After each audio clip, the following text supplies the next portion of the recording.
Hej, cześć, tu Mateusz z MatMax.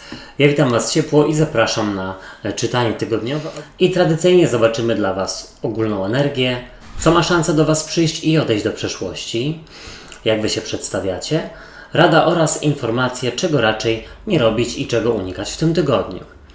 Pamiętajcie jednak, że te czytania są ogólne i tutaj nie będzie wszystko z Wami rezonować, więc bierzcie do siebie tylko i wyłącznie to, co Wam odpowiada, a całą resztą się nie przejmujcie. Ewentualnie zachęcam Was do sprawdzania czytań dla swoich znaków ascendentalnych również. Też jeśli chodzi o czytania miesięczne, na lipiec zaczęły już się powoli pojawiać na moim kanale. Tutaj gdzieś na górze podlinkuję playlistę, ale w opisie pod filmem i w komentarzu z czasówką też je znajdziecie. Przejdźmy do czytania, a dzisiaj zaczniemy od raków, dlatego że raki mają urodziny od 21, więc wszystkiego dobrego, ale dla bliźniąt też. Jaka będzie dla Was ogólna energia na ten tydzień? Wybaczcie.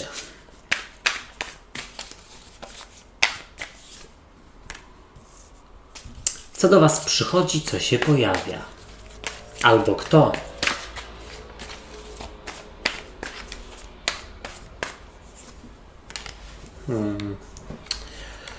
Co odchodzi do przeszłości?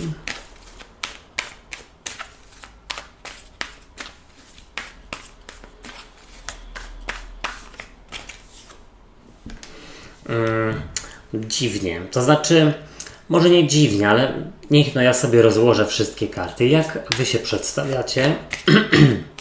Wybaczcie, głos mi... Tracę głos.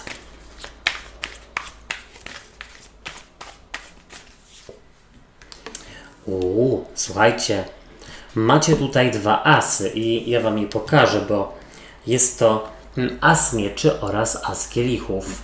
No, być może tutaj chodzi o pewną relację, o uczucie, może nawet o jakąś nową relację. Jaka będzie dla Was rada?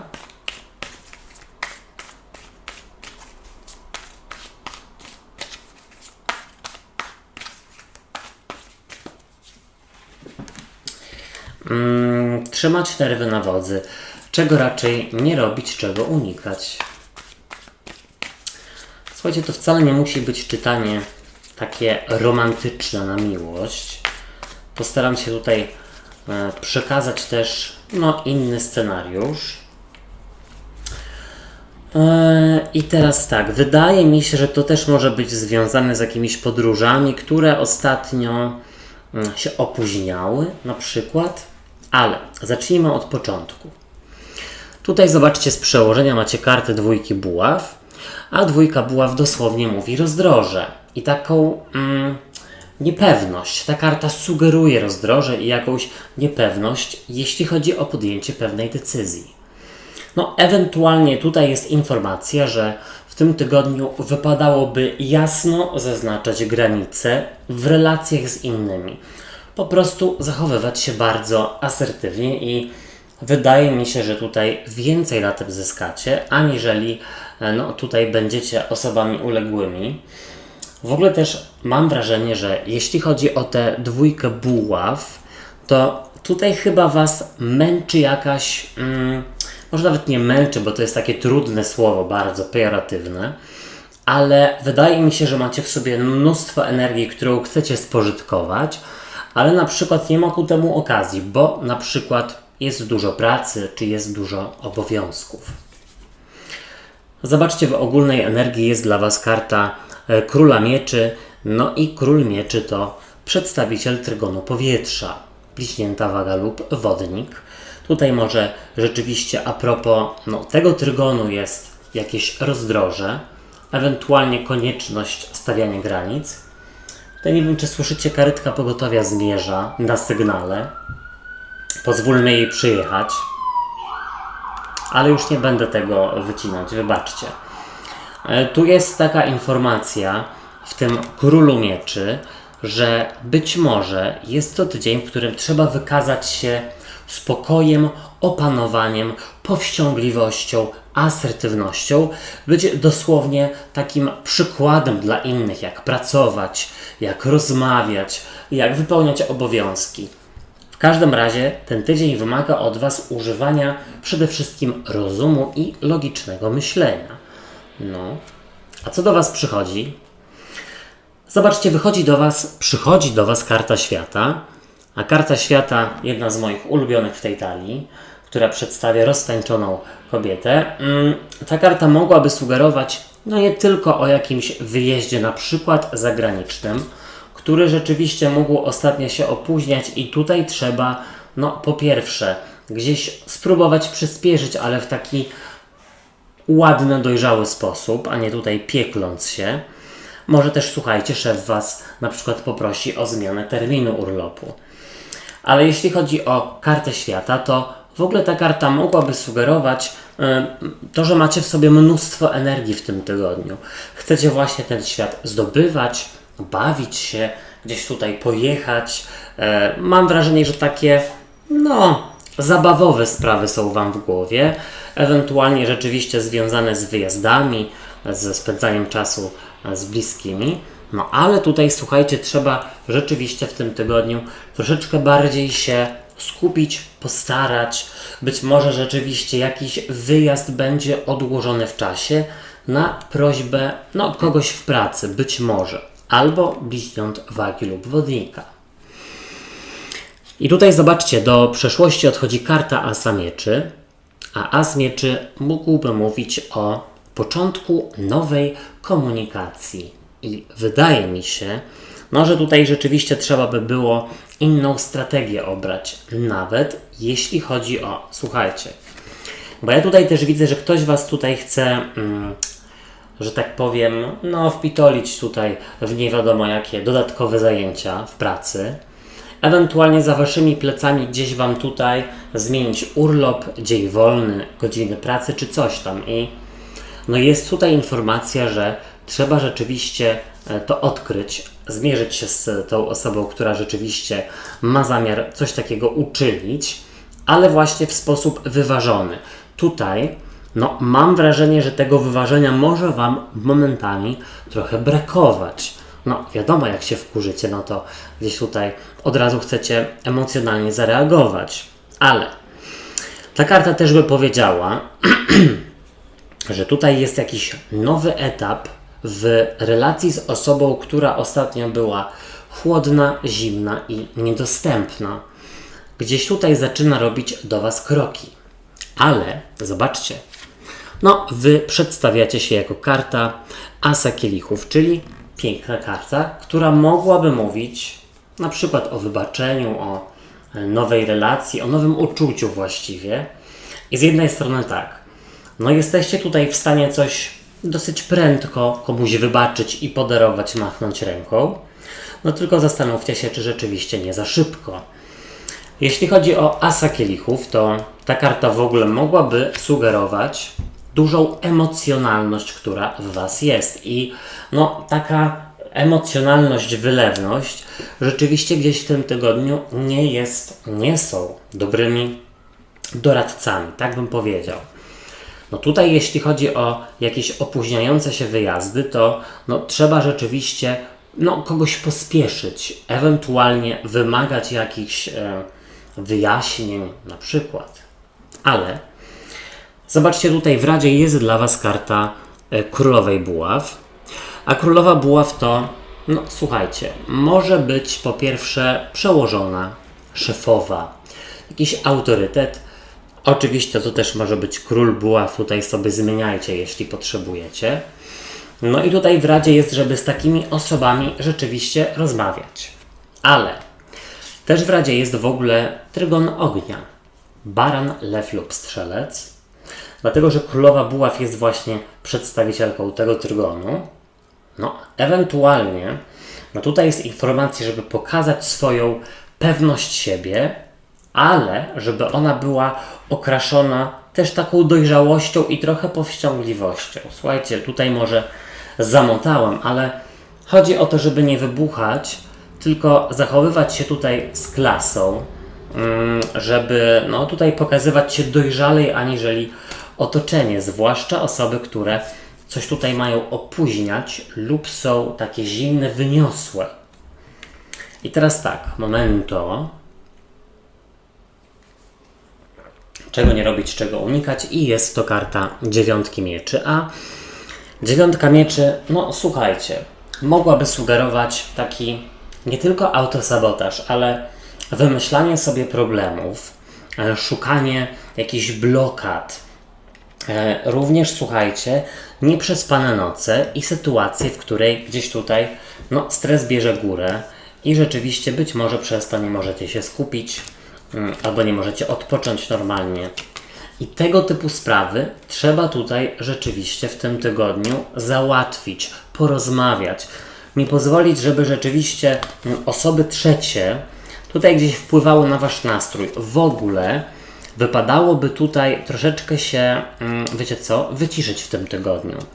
Bo tak jak już mówiłem wcześniej, może się dużo dziać, może być konieczność używania takiego no, bardzo rozumu, logicznego myślenia, planowania, a wy tutaj gdzieś już myślicie o wyjazdach, urlopach, czasie wolnym.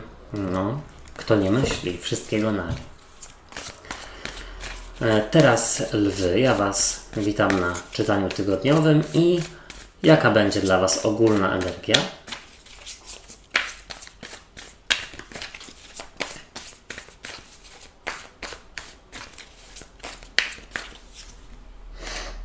O, jakieś opóźnienia mogą nastąpić. Co do was przychodzi, co się pojawia?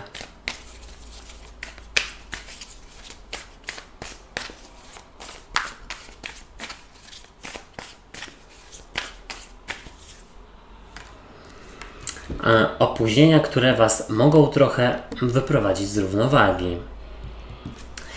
Co odchodzi do przeszłości?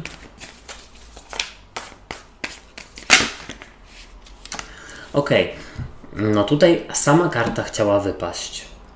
No tak jak miałoby być opóźnienia przez matkę na przykład lub ojca, ale jeszcze słuchajcie, nie wiem, no weźmy resztę kart.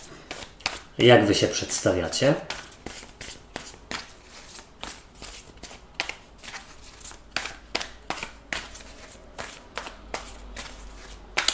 A, słuchajcie, jeszcze jest jedna opcja, że tutaj z czyjejś winy mogą być opóźnienia lub komplikacje, ale ta osoba się nie przyznaje tutaj, udaje, że wszystko jest w porządku. Tutaj w białych rękawiczkach chce wszystko załatwić. Jaka będzie dla was rada?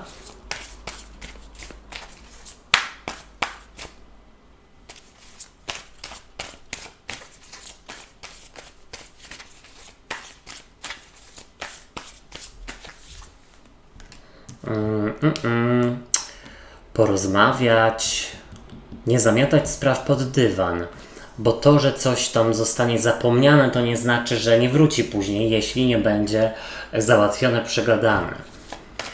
Czego raczej nie robić, czego unikać.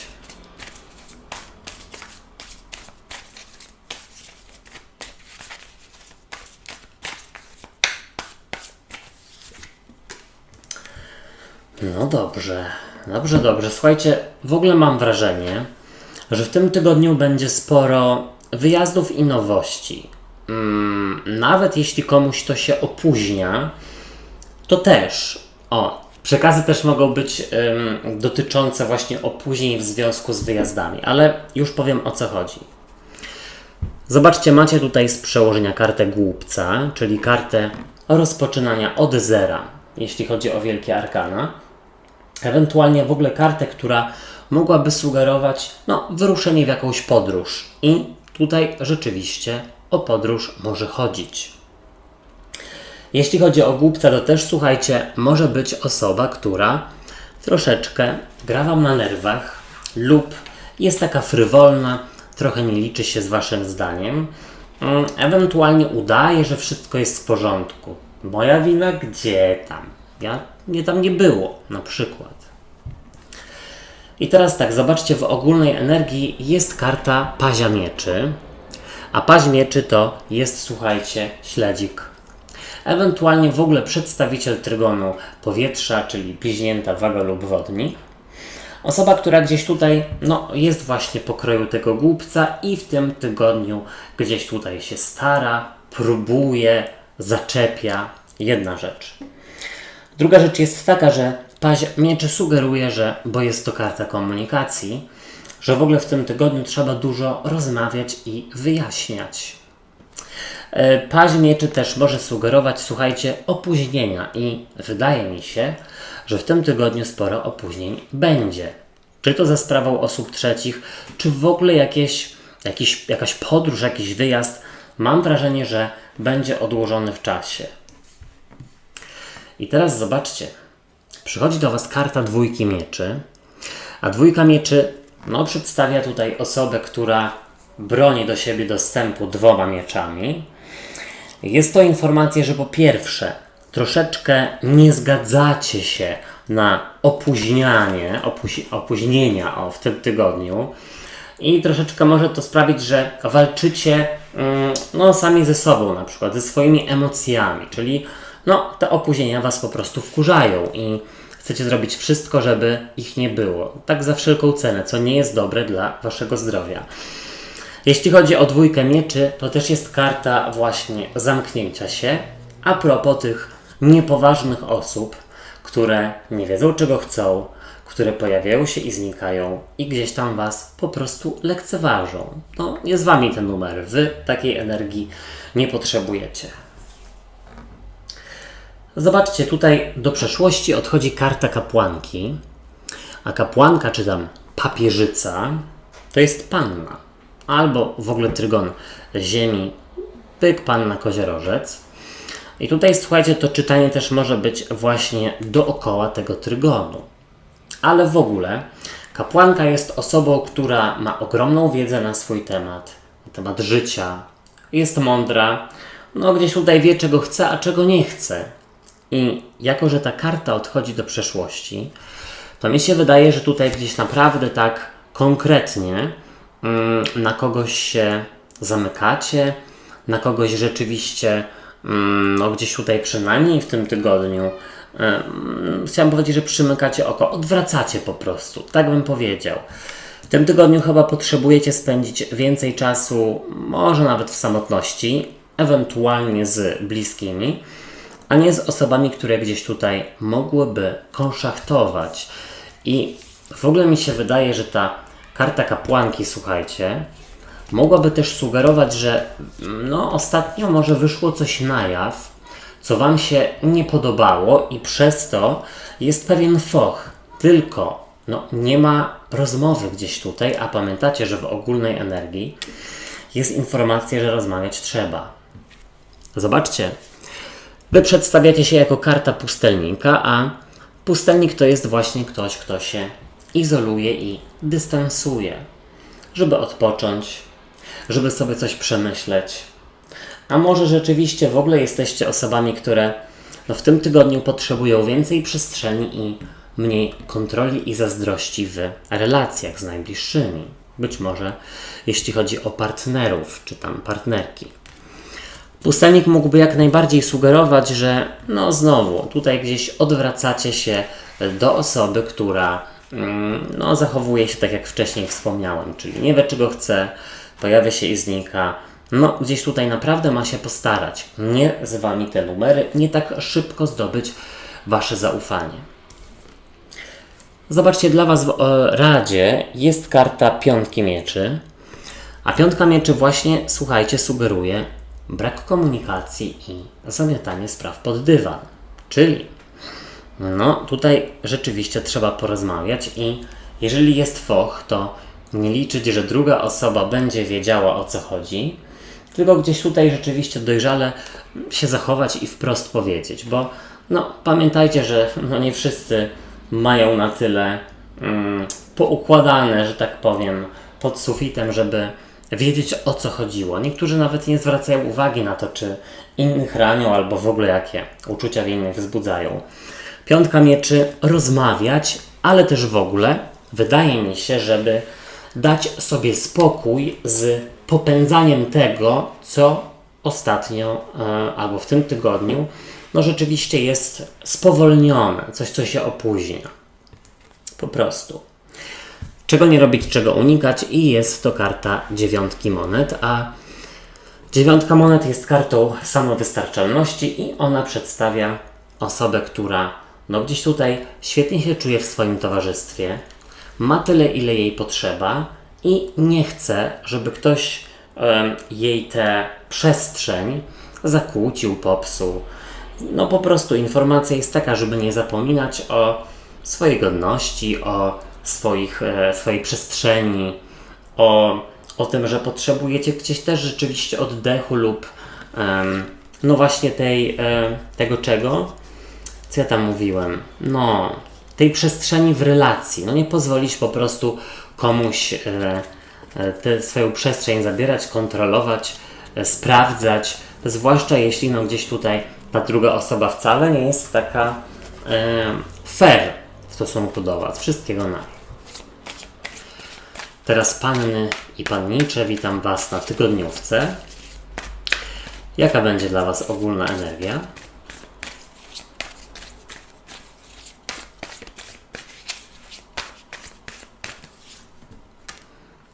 O, dobrze.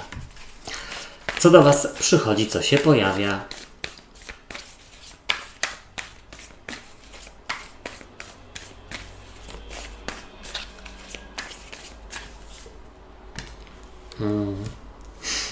Być może odnowienie jakiejś relacji romantycznej.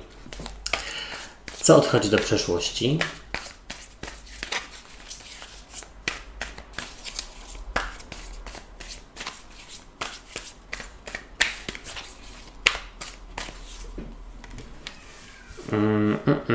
Ale też słuchajcie, w ogóle pokojowe rozwiązanie jakiegoś sporu albo jakiejś trudnej sytuacji. O. Jak Wy się przedstawiacie?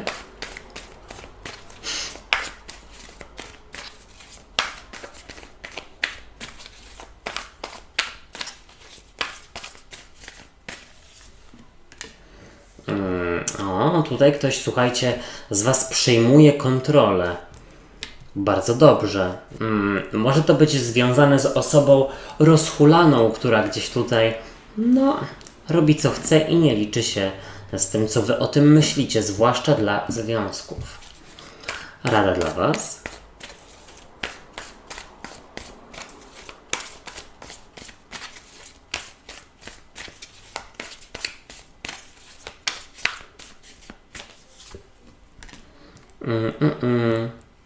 Macie 2 rycerzy jak na razie. Czy będzie trzeci? Czego nie robić, czego unikać?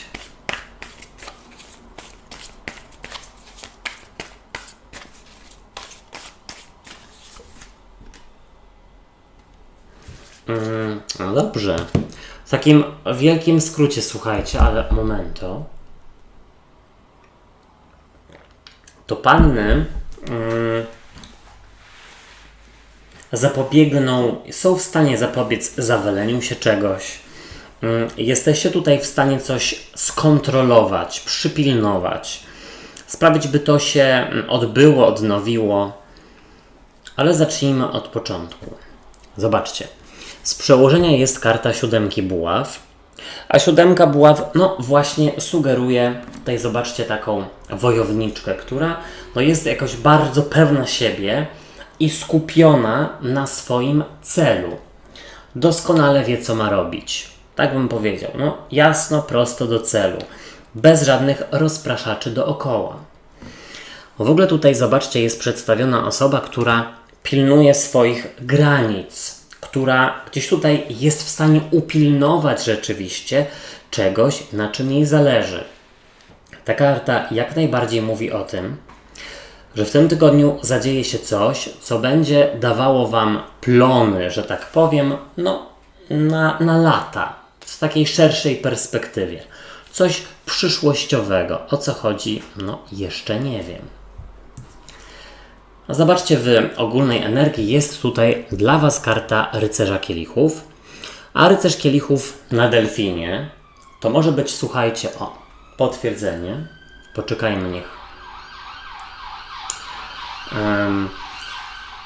Wybaczcie. Rycerz kielichów to osoba, która jest raczej zadowolona, która ma powód do świętowania, jest taka, słuchajcie, pełna optymizmu, no radości po prostu. I wydaje mi się, że ten tydzień obfituje właśnie w wyżej wymienione. Ale to też może być, słuchajcie, jakiś ktoś lub ktosia. Być może z relacji romantycznej. Osoba, która no gdzieś nie wiecie, na czym stoicie w tej relacji. Tutaj trochę się pobawi, tutaj się pokaże, tam zaraz zniknie. Takie nic poważnego, ale gdzieś tutaj oczekiwania być może były duże. I teraz tak, zobaczcie.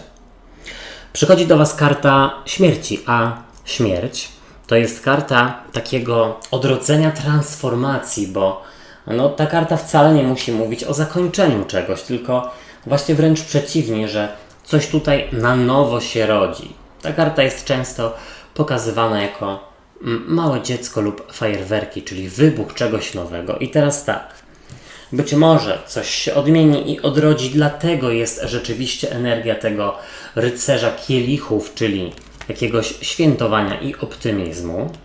Być może w ogóle po prostu macie dobry nastrój i jest wyjście z jakiegoś przysłowiowego mroku, jeśli ostatnio ten nastrój był gorszy. Tutaj też bym powiedział, że jesteście w stanie tak zadziałać, żeby relację z tym rycerzem kielichów po prostu nawet nie zakończyć, ale sprawić, żeby on się starał lub starała. Tak bym zasugerował. Tutaj bardzo stanowczo, ale też słuchajcie, no tak dojrzale, ale wiecie jak zakręcić kogoś. O.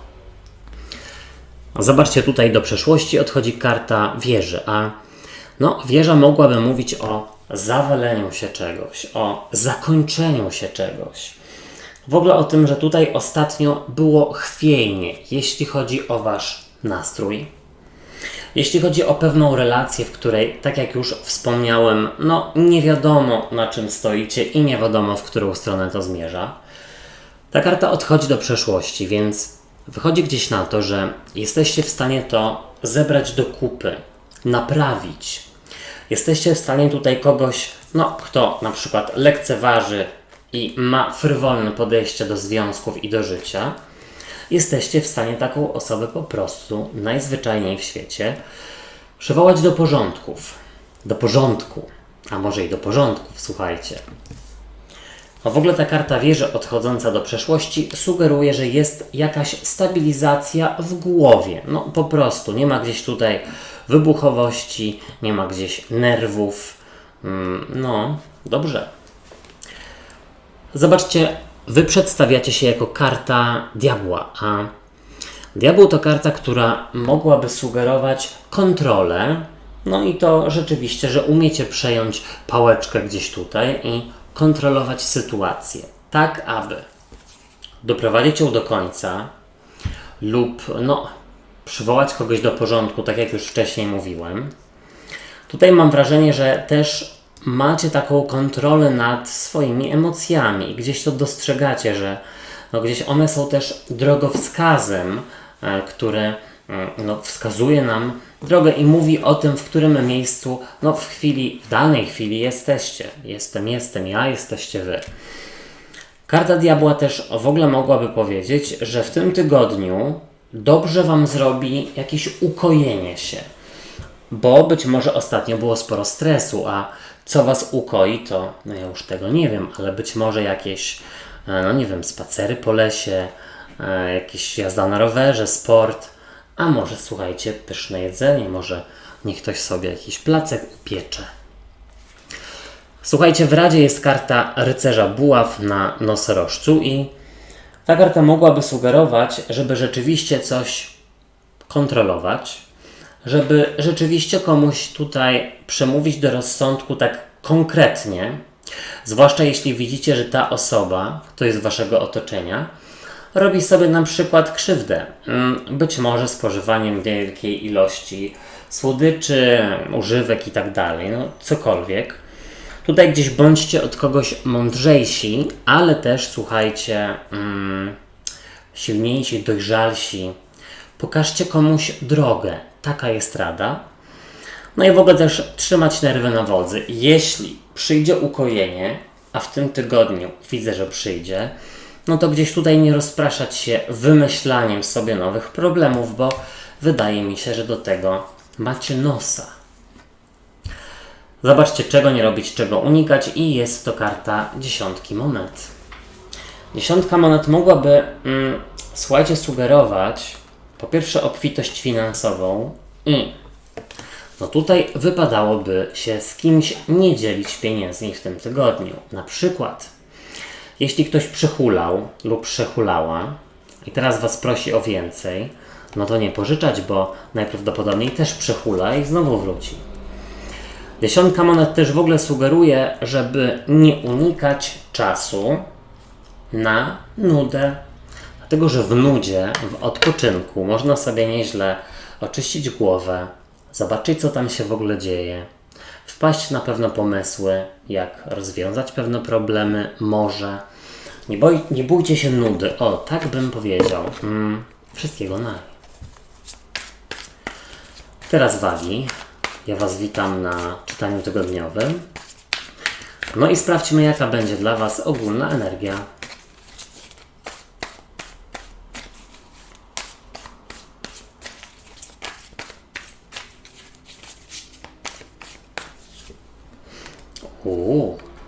No pięknie, karta gwiazdy.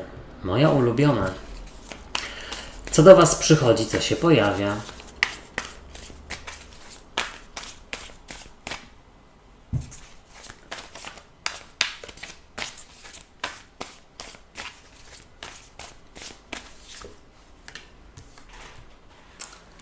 No, jeszcze lepiej. Znaczy, no nie wiem, czy jeszcze lepiej, ale tutaj widzę, że w całości może to nieźle zagrać, ale zobaczmy, co dalej. Co odchodzi do przeszłości? O, motocykl.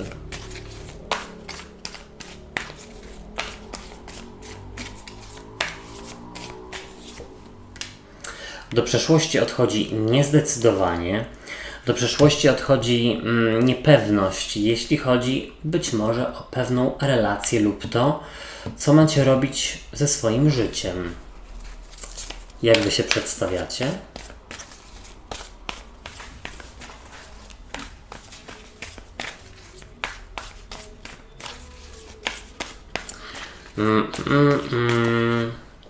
Wy się przedstawiacie jako karta trójki buław, czyli karta bramy. Słuchajcie, naprawdę ładne czytanie.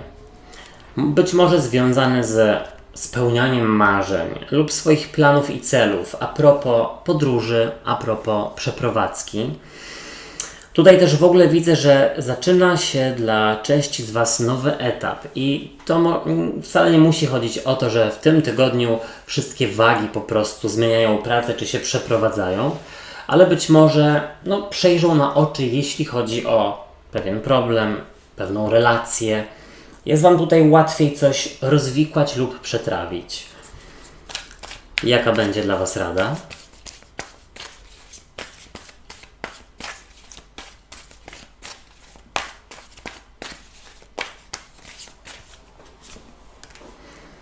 Postarać się spróbować zawalczyć. Czego nie robić, czego raczej unikać.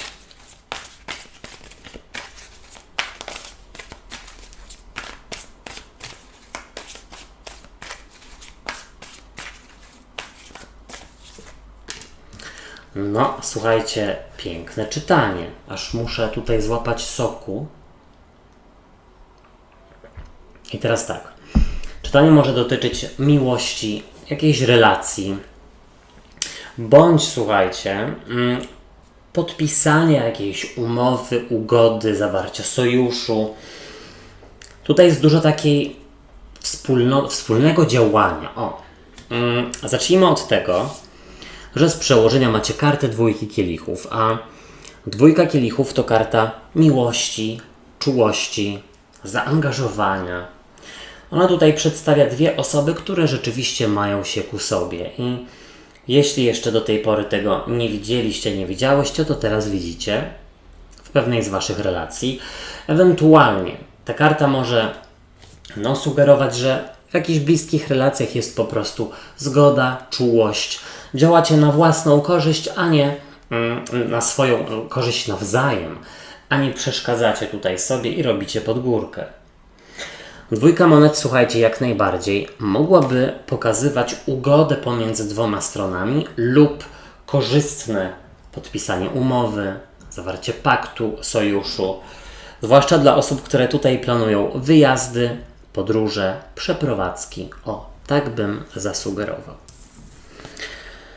No, zobaczcie, w ogólnej energii jest dla Was moja ulubiona karta. Jest to karta gwiazdy, która jest piękna nie tylko wizualnie, ale też i może nawet przede wszystkim jeśli chodzi o jej znaczenie, bo ona mówi o czymś pozytywnym.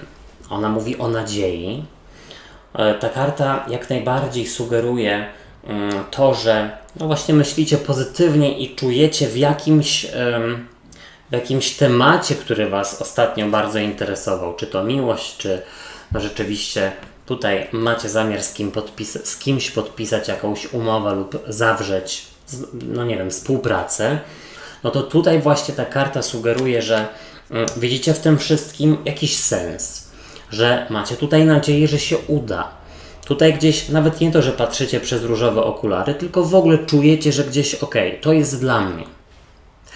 Ta karta gwiazdy mogłaby też jak najbardziej sugerować, że czujecie, no, że coś tam nad Wami czuwa. Ta gwiazda, Bóg, Wszechświat. Mogą być tutaj nawet takie ciekawe zbiegi okoliczności. Być może nawet jeśli chodzi o miłość, więc osoby poszukujące miejcie oczy szeroko otwarte. A co do Was przychodzi? Zobaczcie, i jest to karta kochanków. A kochankowie to karta mówiąca o podejmowaniu decyzji. O tym, że rzeczywiście jest coś, że jakaś ugoda, pakt są tutaj podjęte, że jakaś umowa jest podpisana. Zobaczcie, ta karta jak najbardziej wygląda trochę jak dwójka kielichów, czyli dwie osoby, dwie strony, które mają się ku sobie, ale tutaj jest już coś zadecydowane lub coś podpisane, więc co? Osoby, które właśnie planują przeprowadzki, wyjazdy, zmiany, mam wrażenie, że w tym tygodniu trzeba mieć rękę na pulsie, dlatego że coś korzystnego, gwiazda też o tym mówi, bo jest to też karta takiego spełnienia, że coś korzystnego ma się zadziać. O, tak bym powiedział. Jeśli chodzi o pewne relacje bliskie, być może nawet romantyczne, to tutaj jakby pokazują się dwie strony, które chcą razem, nie wiem, próbować, które chcą sobie wybaczyć, które chcą razem działać, być razem. Słuchajcie, do przeszłości odchodzi karta czwórki kielichów, czyli karta takiego niezdecydowania, poczucia, że gdzieś tam na horyzoncie, gdzieś tam za rogiem, za winklem będzie coś lepszego. Lepsza oferta, lepsza osoba do związku. Być może, słuchajcie, ta karta mogłaby też sugerować, że nie dostrzegacie czegoś, co jest w Waszym życiu, a jest dla Was bardzo ważne. Znaczy inaczej. Ale tutaj powiedziałem, jeśli nie dostrzegacie, to nie wiecie, że jest ważne, ale jest coś lub ktoś, komu warto się przyjrzeć.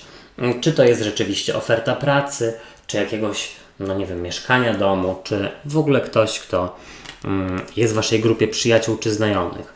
Ta karta odchodzi do przeszłości i jest tutaj informacja, że rzeczywiście umowa zostaje podpisana. Nie ma niezdecydowania. Decyzja jest jakaś podjęta. Wy też mam wrażenie, że widzicie jakiś potencjał w czymś lub oczywiście w kimś, jeśli tutaj mówimy o relacjach. I teraz zobaczcie, wy przedstawiacie się jako karta trójki buław, a trójka buław to właśnie karta bramy, która sugeruje nowy etap dla Was. I teraz tak, ten nowy etap może rzeczywiście dotyczyć relacji. Ten nowy etap może też sugerować, że w tym miesiącu, że w tym tygodniu, słuchajcie, czytania na lipiec też już zaczęły się pojawiać na kanale, więc sprawdźcie. Ale jeśli chodzi o ten tydzień, to ta karta w połączeniu z kartą gwiazdy mogłaby sugerować, że jesteście już bliżej do zmiany, do wyjazdu, do przeprowadzki, do nowego etapu, który gdzieś tutaj ewidentnie potrzebujecie. Mam w ogóle wrażenie, że osoby, które się tutaj stosowały autosabotaż, no teraz gdzieś zaczynają podążać w zgodzie ze swoimi potrzebami, uczuciami. Rada dla Was. Zobaczcie, rada to jest karta rycerza mieczy, a rycerz mieczy, no gdzieś tutaj walczy w imię wyższych wartości lub tego, motocykl, lub tego, co jest dla niego ważne. I no tutaj rzeczywiście jest zielone światło, jeśli chodzi o jakąś zmianę, jeśli chodzi o jakąś relację, jeśli chodzi o pewną ofertę, która może pojawić się w tym tygodniu. Karta rycerza mieczy mówi: tak, zawalcz, tak, postaraj się, tak, nie przestawaj, nie poddawaj się w czymś. Wow, słuchajcie, niezłe czytanie. Mam nadzieję, że to z kimś będzie rezonowało, ale czego nie robić, czego unikać. I zobaczcie, jest to karta księżyca. Piękna karta, która przedstawia makową panienkę i ona mówi dosłownie, żeby nie ukrywać swoich uczuć, emocji, potrzeb. I też, żeby nie zapominać, aby używać intuicji, bo wydaje mi się, że ostatnio pojawiały się pewne oferty bądź pomysły, którym nie do końca ufałyście. No i jest informacja, żeby rzeczywiście zaufać temu, co czujecie. No to już masło maślane, powiedziałem to samo 5 razy. Wszystkiego naj. Teraz skorpiony. Witam Was na czytaniu tygodniowym i sprawdźmy, jaka będzie dla Was ogólna energia.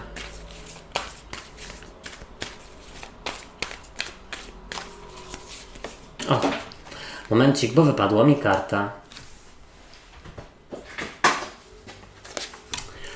Już jestem i wezmę ją, dlatego że mi się odwróciła. Co do Was przychodzi, co się pojawia.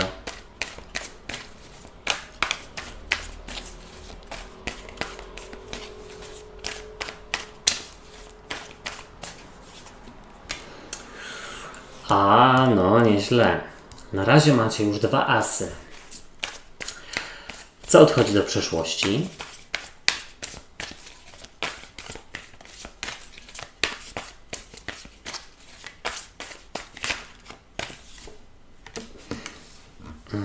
Ktoś chyba zmięknie, słuchajcie. Momento. Zmięknie, wybaczcie. Zmięknie w sensie, że będzie łatwiej kogoś przekabacić do zrobienia czegoś, albo ktoś złagodnieje w ogóle. Jak Wy się przedstawiacie?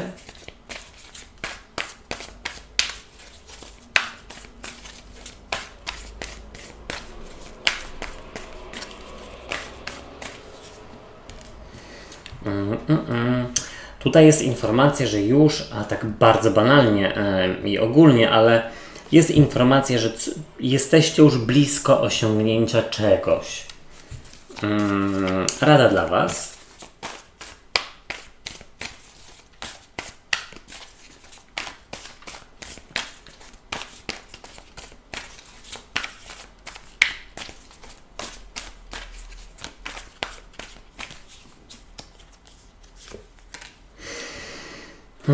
Rada jest na tak, zrobić coś, przyjąć kogoś, starać się dalej. Czego nie robić, czego unikać.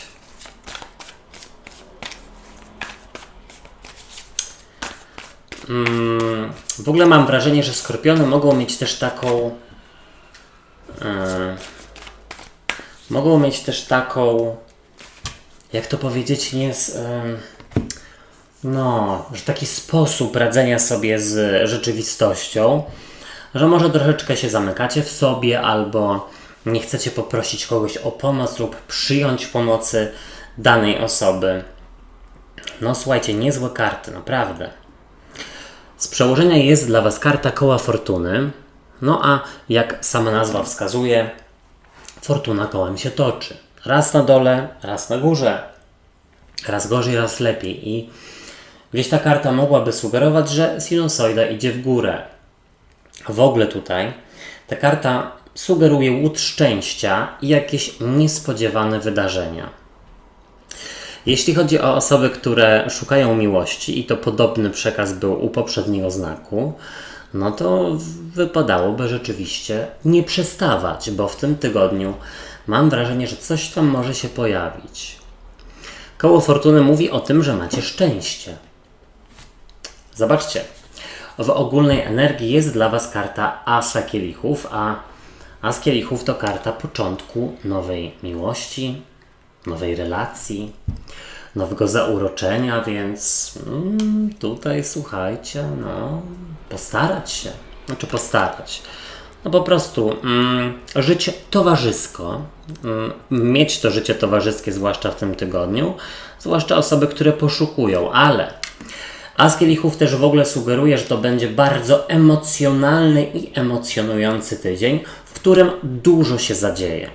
Będą niespodziewane zwroty akcji, będą jakieś niespodzianki, będą jakieś nieoczekiwane zupełnie rzeczy się działy. Być może nawet za sprawą osób Wam bliskich. Zobaczcie, przychodzi do Was karta Asa Buław z kolei i to już jest drugi as, dlatego że macie i Kielichów, i Asa Buław, a do tego jeszcze karta Koła Fortuny, niesamowite. As Buław mógłby sugerować z kolei początek nowego romansu. Więc mam wrażenie, że relacja, która pojawi się gdzieś tutaj na horyzoncie, jest taka dosłownie dla Was. I do tańca, i do różańca, i jeszcze tam nie powiem do czego, ale możecie sobie zrymować. W każdym razie ten as buław też, pokazujący taką płonąco kwitnącą buławę, sugeruje, że macie w tym tygodniu werwę, chęć, taką pasję, i w ogóle gdzieś idziecie do przodu, nie zatrzymujecie się, nawet jeśli pojawiają się jakieś niespodziewane wydarzenia, nawet jeśli trzeba szybko zmienić plan, nawet jeśli trzeba reagować po prostu pod wpływem chwili, czy tam nacisku kogoś. Tak bym powiedział. Wy świetnie sobie z tym radzicie.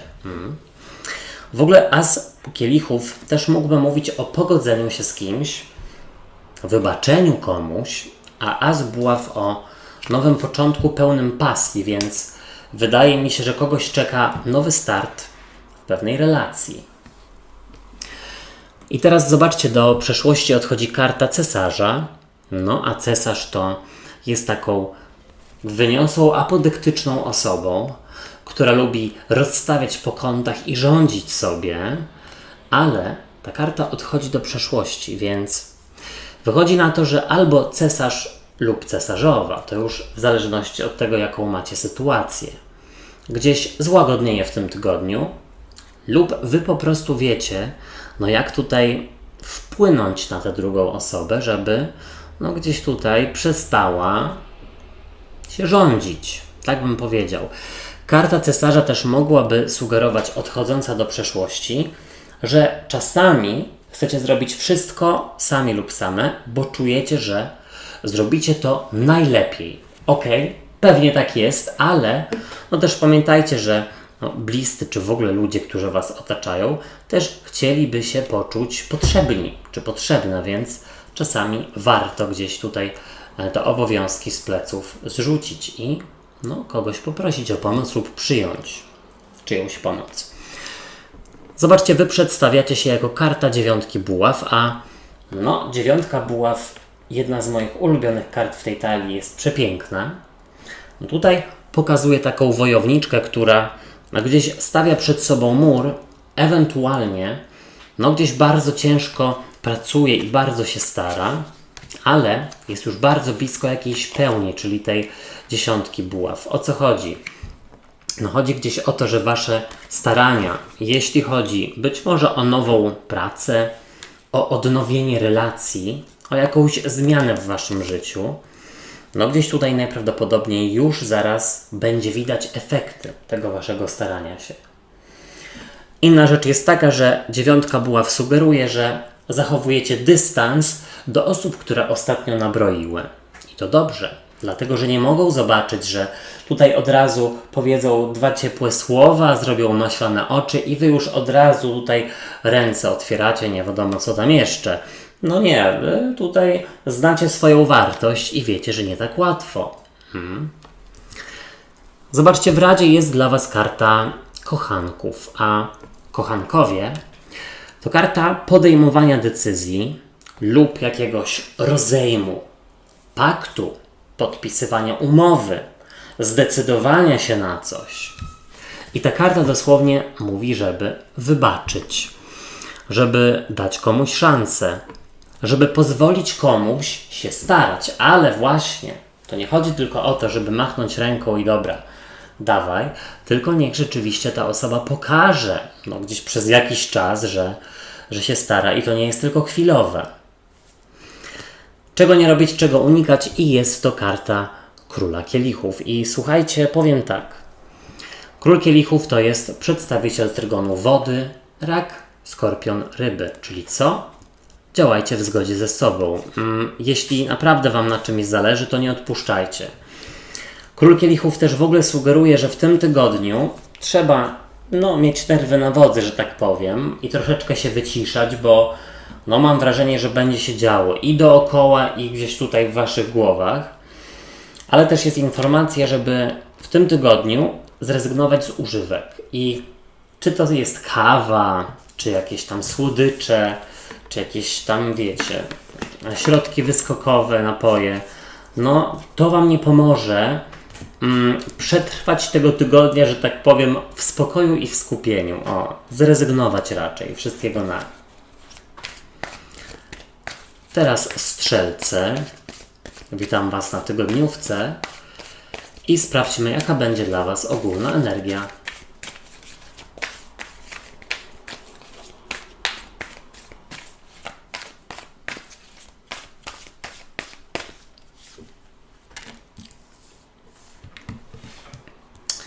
Karta pustelnika. Co do Was przychodzi, co się pojawia?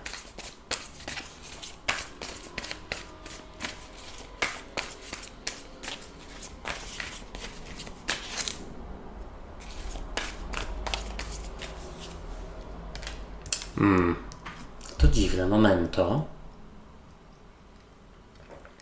Strzelce, co tutaj się dzieje? Może, już wiem. Co odchodzi do przeszłości?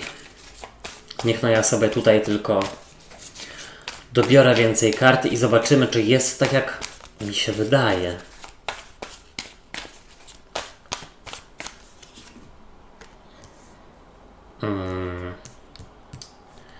Jak Wy się przedstawiacie?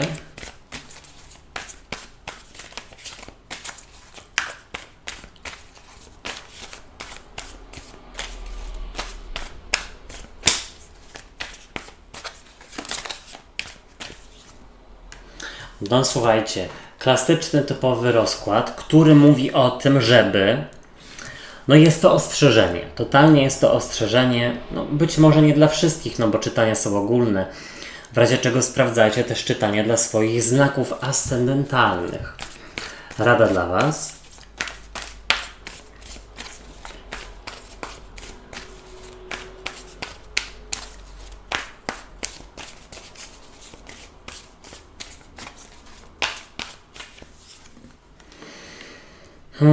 To też, słuchajcie, może być a propos relacji, która powraca, albo w momencie, gdy tęsknicie bardzo za kimś.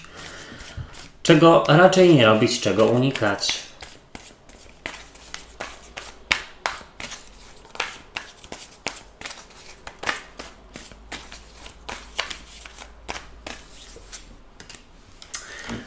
Słuchajcie, chyba może chodzić o relację lub o jakąś Waszą wylewność i takie zaufanie bez sprawdzenia wcześniejszego. Tutaj może też chodzić równie dobrze o pieniądze i jest ostrzeżenie. Nie inwestować w tym tygodniu większej ilości sumy pieniędzy. Nie brać kredytów, pożyczek. Nie ufać komuś, kto pożyczy, na przykład od Was, a zaraz odda. Właśnie nie odda zaraz. Troszeczkę to się może przedłużyć. Zobaczcie, tutaj z przełożenia jest dla Was karta Króla Kielichów, a Król Kielichów dosłownie pokazuje kogoś z relacji, takiej romantycznej. Ktoś, kogo darzycie uczuciami lub ten osobnik lub osobniczka darzy Was. W ogóle, słuchajcie, wydaje mi się, że będzie to bardzo emocjonalny tydzień dla części z Was. Uważajcie, żeby też pod wpływem emocji, pod wpływem chwili nie podejmować decyzji, zwłaszcza jeśli chodzi o pieniądze lub jeśli chodzi o powroty do kogoś, bo tutaj widzę też taką opcję, że ktoś może po prostu napisać do Was 2 słowa, a Wy już tutaj sobie wyobrażacie nie wiadomo co i już widzicie wspólną przyszłość. Spokojnie, nie ulegać emocjom. Zobaczcie, w ogólnej energii jest dla Was karta pustelnika, a pustelnik właśnie sugeruje jakąś separację. Separację z osobą, która być może kiedyś nabroiła i wydaje mi się, że w tym tygodniu gdzieś przypomni Wam się o tej osobie lub w ogóle pustelnik powraca. I nie musi tutaj chodzić o relację romantyczną, może też chodzić o kogoś z rodziny, bo Król Kielichów jest osobą rodzinną. Powiedziałbym w ogóle, że potrzebujecie w tym tygodniu pobyć troszeczkę ze sobą, potłumaczyć sobie pewne rzeczy i przestać za kimś tęsknić. Tak mi się wydaje. Dla związków w ogóle potrzeba tutaj więcej przestrzeni, więcej zaufania, mniej kontroli. Tutaj, wiecie, w dobrym związku chodzi o to między innymi, bo oczywiście nie ma recepty, żeby gdzieś każdy z Was miał swoją przestrzeń, bo inaczej można się udusić albo się sobą znudzić. Zobaczcie, przychodzi do Was karta 7 mieczy. 7 mieczy to może być złodziej, to może być oszust, to może ktoś, kto chce oszukać lub nabroił wcześniej w przeszłości. I ta osoba się pojawia. Więc dlatego właśnie jest to czytanie, żeby Was ostrzec. Gdzieś tutaj najprawdopodobniej nie warto ufać osobie, która gdzieś nagle ma dla Was fantastyczną ofertę 0% i tak dalej, i tak dalej. Nie. Tam sposób na wnuczka i tak dalej też, słuchajcie, czy kogoś z rodziny, czy syna, czy córkę, też słuchajcie, nie odbierać takich telefonów, od razu rzucać słuchawkę. 7 mieczy też może w ogóle sugerować, że Wy potrzebujecie troszeczkę uciec od rzeczywistości, żeby, tak do siebie, od rzeczywistości do siebie i gdzieś troszeczkę spędzić ze sobą czas, kontemplując, być może nawet spędzić czas w samotności, zwłaszcza jeśli macie związki, w których jest duszno. Wy też macie oczywiście prawo, żeby spędzić gdzieś, trochę czasu bez drugiej połówki albo ze swoimi znajomymi. Zobaczcie, tutaj do przeszłości odchodzi karta 10 monet, a jest to karta obfitości finansowej i tutaj rzeczywiście jest to totalna przestroga przed utratą tej obfitości finansowej, tych Waszych pieniędzy czy jakichś nieruchomości. Tutaj może być tak, że jeśli na przykład chodzi o spadki, to być może komuś się nie chce dalej na przykład walczyć bądź dociekać na drodze sądowej, a tutaj informacja jest, że warto, ponieważ jest tego więcej aniżeli myślicie i Wam się bardziej należy. Ta karta 10 monet odchodząca do przeszłości w ogóle sugeruje, że troszeczkę Wam brakuje rodziny, bliskich i w ogóle potrzebujecie takiego powrotu do korzeni. Gdzieś tam za miasto pojechać, spotkać dawnych znajomych, babcię odwiedzić, czy tam ciocię, czy mamę, tatę.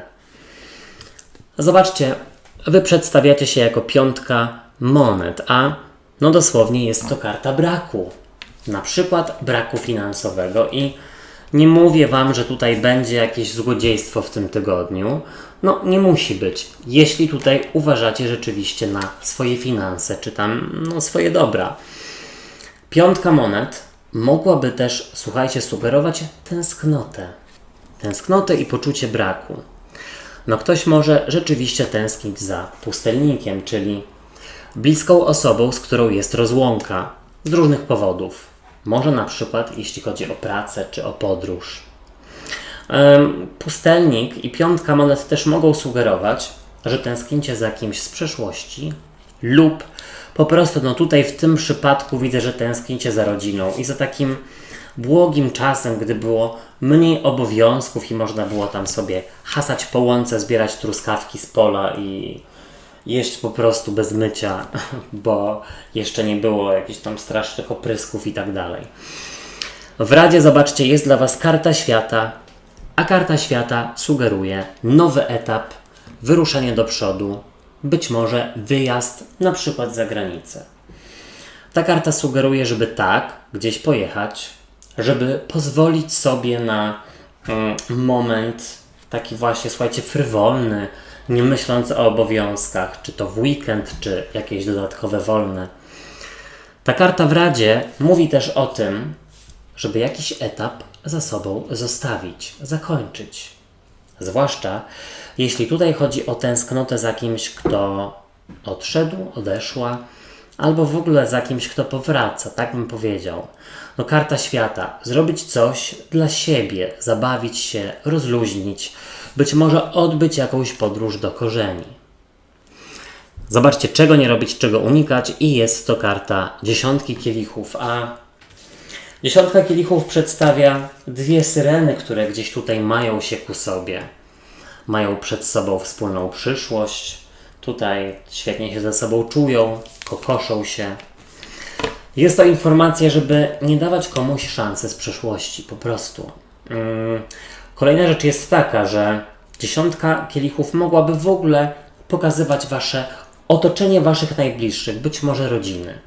Nie unikać rodziny. Nawet jeśli są jakieś spory, fochy, no wypadałoby to wyjaśnić, dlatego że być może nie jest to tak trudne, jak wam się wydaje. Wszystkiego na. Teraz koziorożce, ja was witam na czytaniu tygodniowym i sprawdźmy, jaka będzie dla was ogólna energia na ten czas.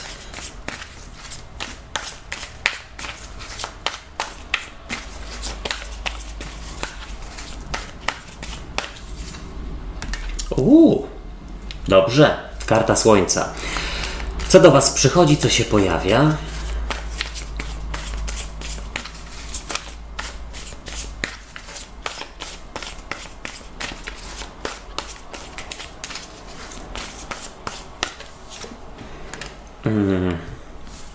Co odchodzi do przeszłości? Tutaj, słuchajcie, widzę jakąś blokadę, ale zobaczmy, co odchodzi do przeszłości. Wiecie co? Ta blokada może być związana z pewną osobą, która zachowuje się tak lekceważąco, nie liczy się z waszym zdaniem. Być może nie do końca szanuje. Jak wy się przedstawiacie?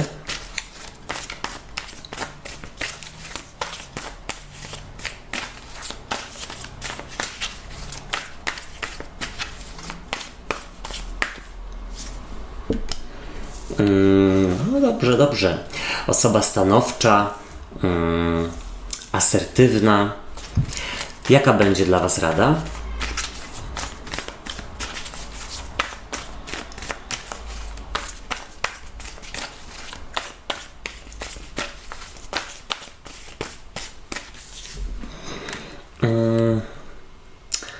I czego nie robić, czego unikać? Słuchajcie, powiem tak. W ogólnej energii jest piękna karta. Cała reszta to praktycznie miecze, ale to nawet nieźle. No pewnie, że tak. Słuchajcie, sporo mieczy, ale też takiej stabilizacji w głowie, w umyśle. Jest taka celowość, wiecie, co macie robić. Jest tutaj skupienie. I teraz zobaczcie.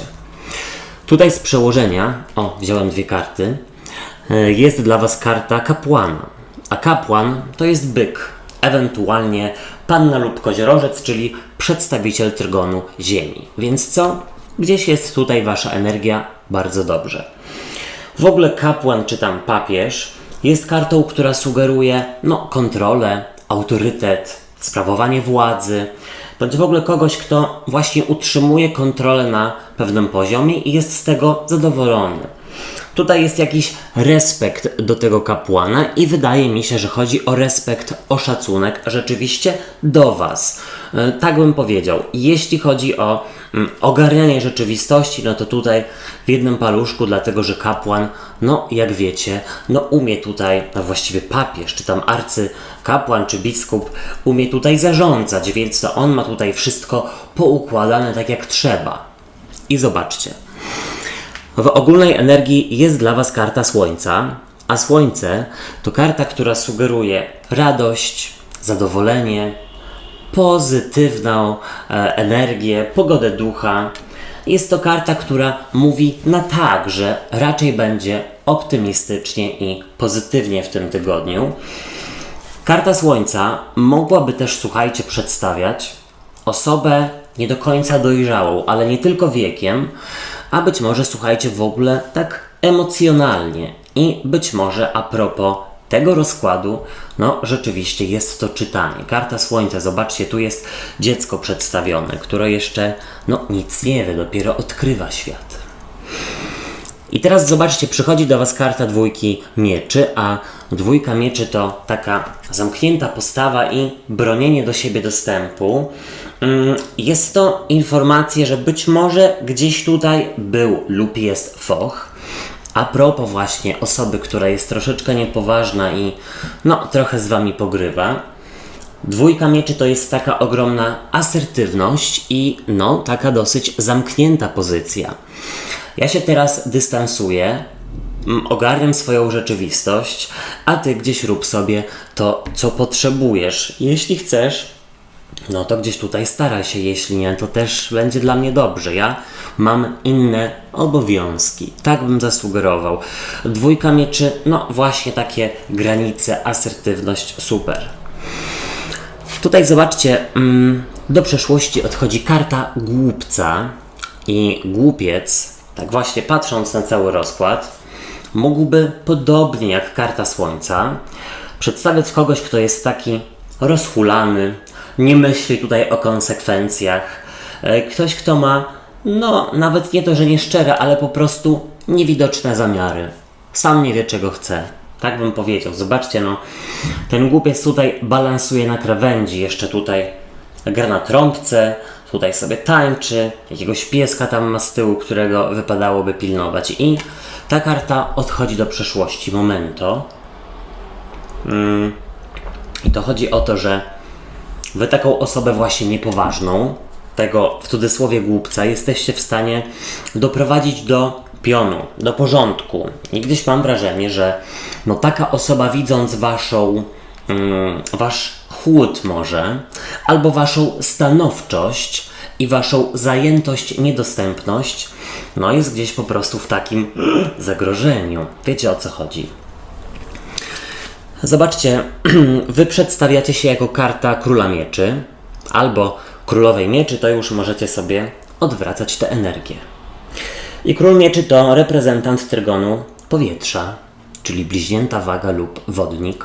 Może gdzieś macie na myśli kogoś spod tych znaków wyżej wymienionych, ale Król Mieczy to jest w ogóle, słuchajcie, osoba, która troszeczkę właśnie broni do siebie dostępu, nie pokazuje emocji, jest powściągliwa. Jeśli ma, słuchajcie, w ogóle to jest król, więc tak jak tutaj kapłan ma pewną władzę, więc bardzo dobrze. Macie tutaj rzeczywiście władzę w cudzysłowie, kontrolę nad relacją bądź sytuacją, która ostatnio wymykała się spod kontroli. Tym bardziej, że ta karta Słońca sugeruje coś pozytywnego i radość. Słuchajcie, Król Mieczy jak najbardziej jest taki asertywny, wymagający, dyplomatyczny, więc jeśli trzeba coś załatwić, być może na przykład, słuchajcie, tutaj z przełożonym, bo kapłan to też może być przełożony, to jak najbardziej mam wrażenie, że macie wszystkie narzędzia do tego, żeby coś wynegocjować czy wyrozmawiać. Zobaczcie, w Radzie jest dla Was karta Pazia Mieczy, a Paź Mieczy to karta komunikacji. On się stara, on rozmawia, on próbuje jak najbardziej, więc w Radzie jest tak próbować, tak starać się, ale Paziowi Mieczy jest daleko do Króla Mieczy, więc tu jest rzeczywiście informacja, żeby przygotować się do ważnych rozmów, żeby tutaj nikt Was nie zaskoczył, ewentualnie żeby było wiadomo, jak odpowiedzieć. Paź Mieczy to też może być tak zwany śledzik, czyli osoba, która gdzieś rzeczywiście w tym tygodniu zabiega o Wasze względy. Macie go w Radzie, więc gdzieś mieć tę osobę na oku, ale tutaj jak Król Mieczy stanowczo i od razu nie otwierać po prostu rąk i nie wiadomo czego jeszcze, ramion, do przyjęcia. Tutaj powiedziałbym, że ta osoba gdzieś musi coś zrozumieć. Czego nie robić, czego unikać i jest to, słuchajcie, karta 10 monet. A 10 monet mogłaby sugerować takie, słuchajcie, przepłacenie tutaj w negatywie lub wydanie rzeczywiście dużej sumy pieniędzy, no bez wcześniejszego przygotowania się. No być może coś tutaj będzie tańsze, korzystniejsze, albo wypada coś odłożyć w czasie, żeby właśnie no, skorzystać z okazji, tak bym powiedział. 10 monet, no tak szybko komuś rzeczywiście nie wybaczać w cudzysłowie. Tutaj ma być wszystko, no tak na pewnych zasadach, że tak powiem, ustalonych wspólnie. 10 monet też sugeruje, żeby nie unikać czego albo kogo? Rodziny. Nie wiem czemu. Może tutaj to czytanie jest a propos rodziny. Wszystkiego na nie. Teraz wodniki i wodniczki. Ja Was zapraszam na czytanie tygodniowe. No i jaka będzie dla Was ogólna energia?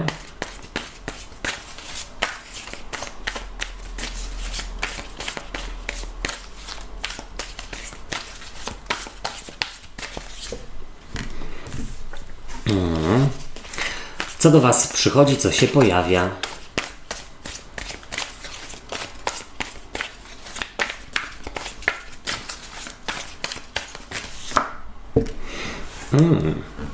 No słuchajcie, czyżby tutaj chodziło o starcie, wsparcie? Chyba tak się mówi, wybaczcie. Z matką, siostrą, coś takiego. Co odchodzi do przyszłości?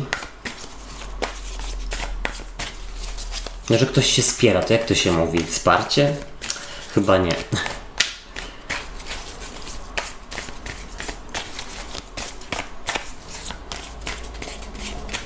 Jakieś inne tutaj synonimy mi przychodzą do głowy. No nie wiem, może zwada, spór.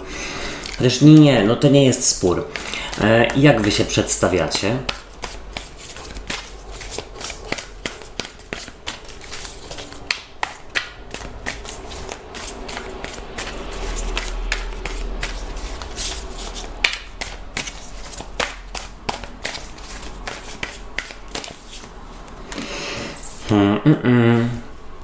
No takie, może nawet nie przewrotne, ale lekko dziwne. Chociaż wydaje mi się, że wodniki naprawdę zachowują taką poprawną postawę w stosunku do jakiegoś ewentualnego sporu rodzinnego na przykład. Jaka będzie dla Was rada?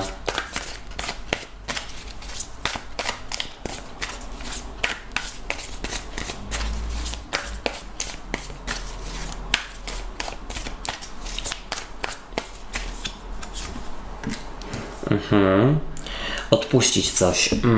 Czego raczej nie robić, czego unikać?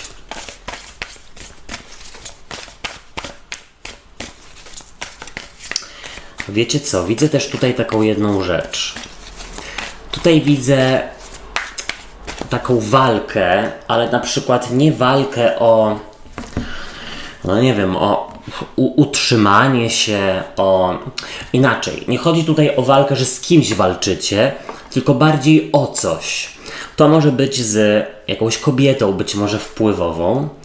Tutaj w rezultacie widzę, że nie ma rozstania, raczej widzę, że jest jakieś scalenie, być może jakaś umowa, ale to zaraz. A w ogóle to macie dwóch rycerzy, zobaczcie. Monet i mieczy.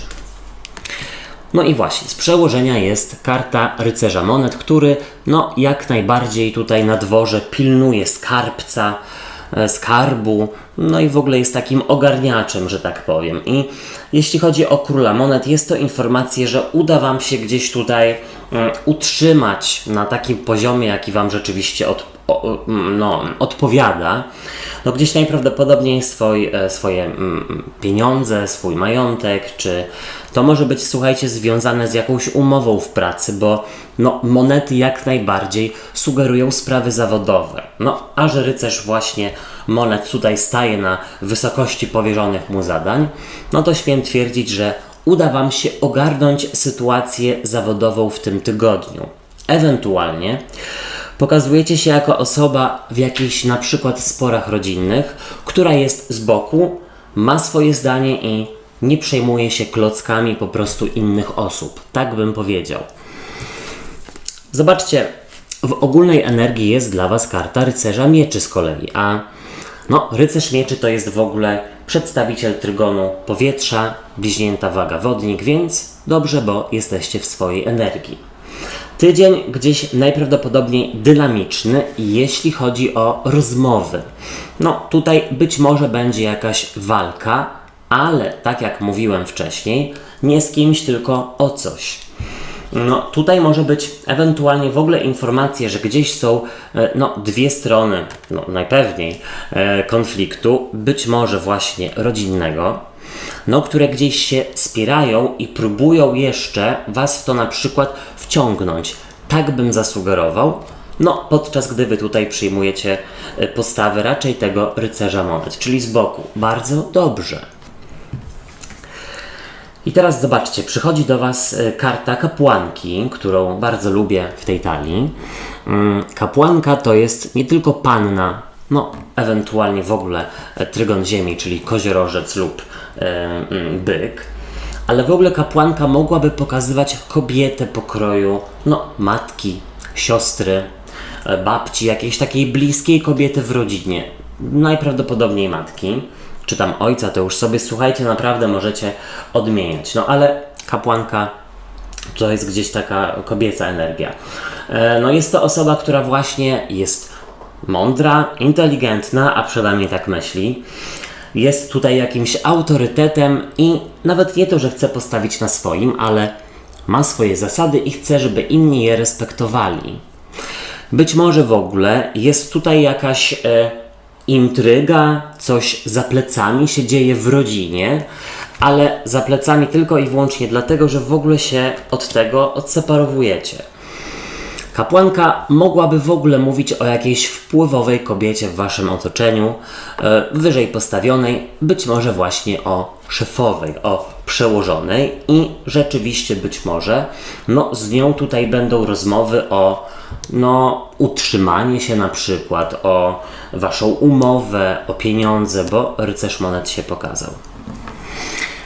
Zobaczcie, do przeszłości odchodzi karta ósemki kielichów i ta karta jasne, pokazuje taką ciemną stronę, że tak powiem, i w ogóle mogłaby sugerować takie trudne, przytłaczające emocje. Ewentualnie ta karta może jak najbardziej zwiastować jakieś rozstanie, zakończenie. To, że gdzieś pewien spór, tutaj dochodzi do tego, że dwie strony się rozchodzą, rozstają i ta karta odchodzi do przeszłości, więc co? Nie będzie jakiegoś rozstania, nie będzie jakichś trudnych, przytłaczających emocji. Ja bym powiedział, że raczej jest tutaj wręcz przeciwnie, pewnego rodzaju scalenie, ale już Wam mówię, o co chodzi. Zobaczcie, Wy przedstawiacie się jako karta kochanków, kochankowie. W ogóle to zauważyłem właśnie, że i na jednej karcie, czyli kochankowie, i na kapłance są granaty. Czego symbolem są granaty? Chyba jakiejś obfitości, prawda? Ale nie wiem. Sprawdzę. Wy też mi powiedzcie. Słuchajcie, kochankowie to karta, znowu trygon powietrza, bardzo dobrze. Ale zobaczcie, ta karta to są dwie osoby, które mają splecione ręce i chodzi o to, że tutaj jakby dwie strony są pogodzone. Tutaj Wam się uda, mam wrażenie, zadbać o swój własny interes na tyle, że gdzieś tutaj będzie jakaś umowa, będzie coś podpisane, będzie podanie sobie rąk na przykład na zgodę. I teraz tak, wydaje mi się, że jeśli chodzi właśnie o spory rodzinne, to Wy po pierwsze, jasne, trzymacie się z boku, ale jeśli na chwilę gdzieś tutaj wtrącicie się jako mediator, to mam wrażenie, że obie strony jesteście w stanie doprowadzić do pionu. Momento. Czyli tak, wodniki milczą, ale jak już się odezwą, to pozamiatane. Słuchajcie, w Radzie jest dla Was karta śmierci, a karta śmierci to karta związana z transformacją, z odnowieniem, z nowym etapem. Czyli co? Tutaj też jest taka informacja, że jeśli rzeczywiście ktoś tam się konfliktuje w Waszym otoczeniu, to żeby w ogóle zachować neutralność i tutaj, że tak powiem, nie brać strony żadnej ze stron. O, tak powiedziałem, masło maślane, ale chyba rozumiecie. Pozostać osobą neutralną, ale jeśli rzeczywiście już naprawdę trzeba zareagować, to zróbcie tylko właśnie bezstronnie. Karta śmierci sugeruje, żeby postarać się o jakąś transformację, więc jeśli to mają być rozmowy o pracę, o pieniądze, o kontrakt, robić to. Czego nie robić, czego unikać i zobaczcie, jest to karta szóstki buław, a szóstka buław to triumf lub zwycięstwo. Mogłaby to być karta pokazująca kogoś, kto działa z perspektywy ego na przykład, czyli nie kłóćcie się, bo mi to nie odpowiada. A nie z perspektywy ego by było, powiedzmy, no nie kłóćcie się, ponieważ jesteście, no nie wiem, rodziną, szanujcie się, wspierajcie, może wypadałoby porozmawiać. Mam nadzieję, że widać te różnice. Czyli nie patrzeć z perspektywy ego i wszystkiego na siebie odbijać. No bo tak, no. Szóstka buław też mówi, żeby przygotować się rozmowy i nie podejść do jakiejś ważnej rozmowy zawodowej z takim, że dam radę, jakoś to będzie. No nie, no tutaj trzeba się przygotować. Wszystkiego naj. Teraz ryby. Witam Was na tygodniówce i sprawdźmy, jaka będzie dla Was ogólna energia.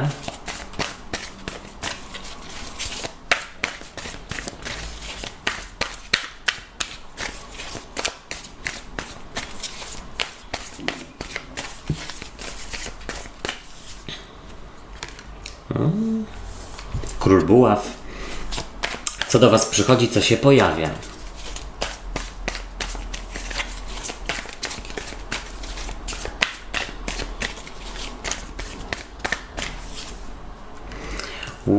Ale energia, słuchajcie.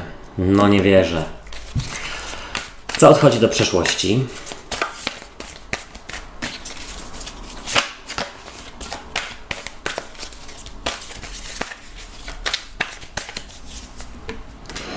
Ale do przeszłości odchodzi konieczność wybierania, wyboru pomiędzy jedną a drugą z osób, ze stron lub poczucie destabilizacji. Jak Wy się przedstawiacie?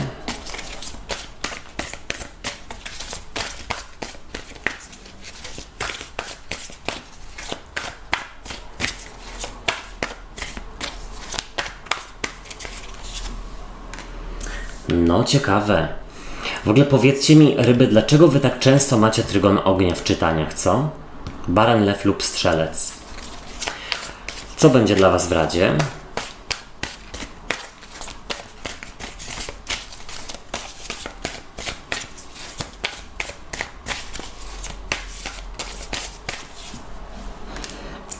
No, nieźle. Czego raczej nie robić, czego unikać? No powiem tak. W razie czego sprawdźcie czytania dla swoich znaków ascendentalnych. No albo te czerwcowe na lipiec też już się zaczęły pojawiać. Może tam coś będzie więcej. Ja tu... no słuchajcie, bardzo mocna energia. Pokażę Wam. Królowa buław, król buław i karta cesarza. No, co to są za kombinacje tutaj alpejskie? To są bardzo silne karty, no, pokazujące jedne z najsilniejszych osób w tarocie. I zacznijmy właśnie od tego, że z przełożenia ta królowa buław, piękna ona jest, mogłaby mówić o tym, że w tym tygodniu trzeba gdzieś tutaj pokazać swoją pewność siebie, gdzieś tutaj swoją asertywność, no, pokazać się tutaj jako osoba, która kończy to, co zaczęła. Ewidentnie, no, powiedziałbym, że tutaj królowa buław jest osobą, no, taką w stylu szefowej szefa. Osoba, która, no, gdzieś tutaj wszystko ma być pod linijkę, tak bym zasugerował. I wydaje mi się, że mogłaby też sugerować osobę, która jest w Waszym otoczeniu i jest taka trochę apodyktyczna, kontrolująca, trochę zazdrosna. Tak bym zasugerował. Zobaczcie, w ogólnej energii jest z kolei karta króla buław. No i tutaj wychodzi na to, że ta cała energia, o której wcześniej powiedziałem, no również gdzieś przychodzi do Was. Czyli w tym tygodniu rzeczywiście wykazujecie się taką umiejętnością zarządzania, asertywnością. Tutaj jesteście osobami wymagającymi w stosunku do siebie i do innych. W jakiejś parze w ogóle widzę, słuchajcie, bardzo dużo namiętności i chemii, ale może być ona nawet taka destrukcyjna lub czasami ta namiętność nie wystarcza, żeby zbudować relacje. To tutaj do osób, które rzeczywiście mają taką sytuację. Król Buław jeszcze by, słuchajcie, zasugerował, że gdzieś tutaj bierzecie dosłownie na klatę konsekwencje jakichś swoich wyborów, które być może w tym tygodniu lub w najbliższym czasie musicie podjąć dla swojego dobra, nawet jeśli to jest na przykład jakieś rozstanie. Zobaczcie, przychodzi do Was karta cesarza z kolei.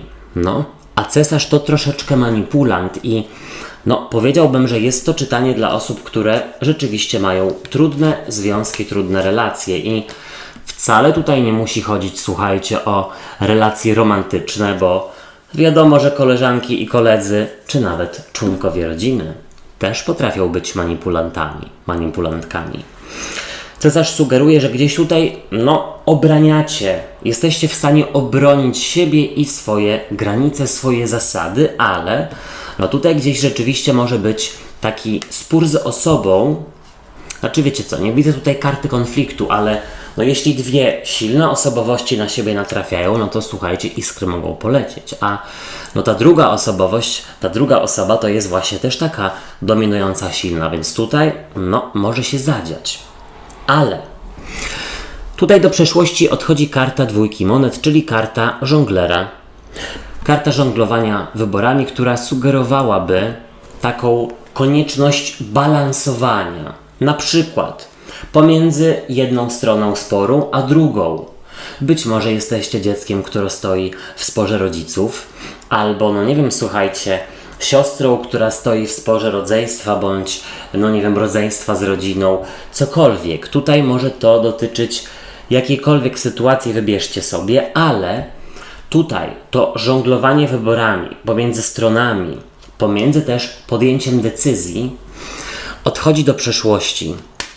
To jakby rzeczywiście łatwo by było Wam się zdecydować lub nagle zaczęłoby się robić stabilniej, ale tylko i wyłącznie dzięki Waszemu uporowi i takiej chęci ogarnięcia towarzystwa.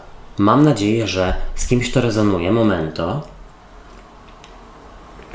Słuchajcie, Wy przedstawiacie się jako karta ósemki kielichów, a ósemka kielichów to karta odejścia, rozstania.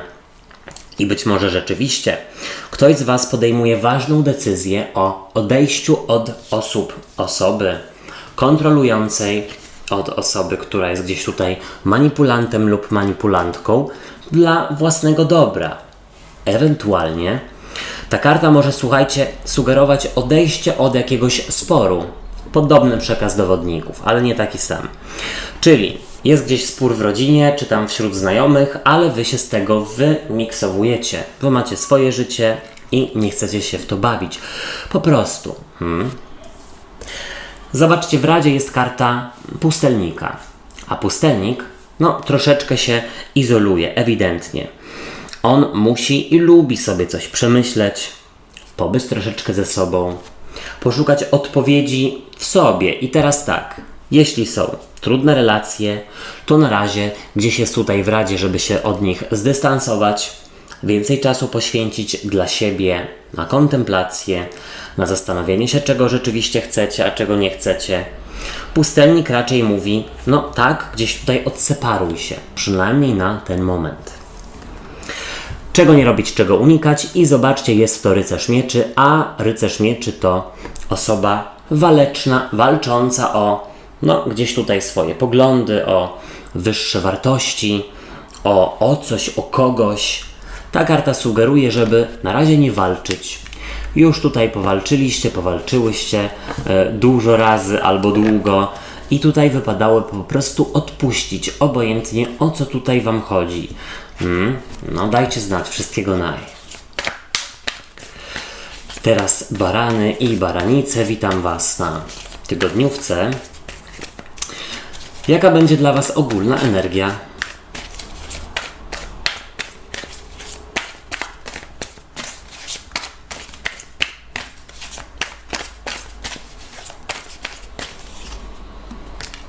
Lala. As buław płonący. Co do Was przychodzi, co się pojawia?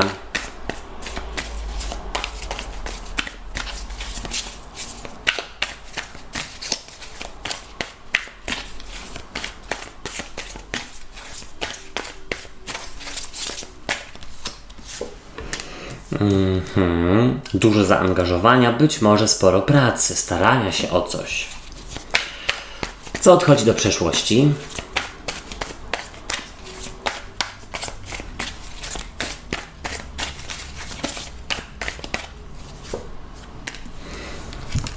Jakieś rozemocjonowanie nadmierne, nerwowość, bo tutaj w negatywie jest królowa kielichów. Jak Wy się przedstawiacie?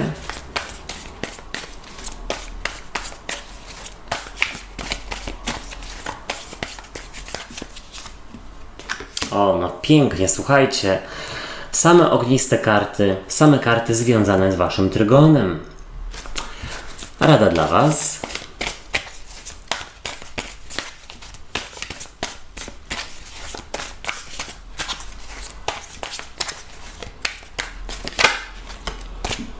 Bawić się, cieszyć i robić sobie dobrze. No fajnie, hulaj dusza. Czego nie robić, czego unikać?